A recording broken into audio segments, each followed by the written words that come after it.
আসসালামু আলাইকুম ও নমস্কার। আমি সোনাই বিধানসভা এলাকার নদীগ্রাম চাঁদপুর জিপির একজন সাধারণ নাগরিক। আমি আমার সোনাই বিধানসভার বিধায়ক, আমার জেলা পরিষদ, আমার এপি সদস্য, আমাদের পঞ্চায়েত সদস্য সবার দৃষ্টি আকর্ষণ করছি যে কৃত্রিম বন্যা হয়ে গেছে আমাদের নদীগ্রাম রহমানিয়া জামা মসজিদের ঠিক সামনে আতাউর রহমান লস্কর লেইনের দুপাশে কৃত্রিম বন্যা সৃষ্টি হয়েছে।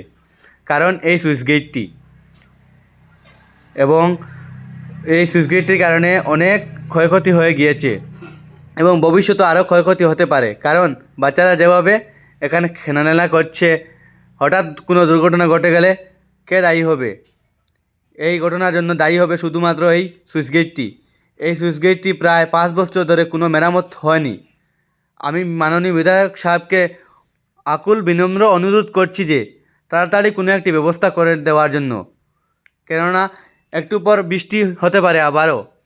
তার জন্য এই সুইচ গেটটি বন্ধ হয়ে গিয়েছে এবং পানি যাচ্ছে না ওদিক থেকে।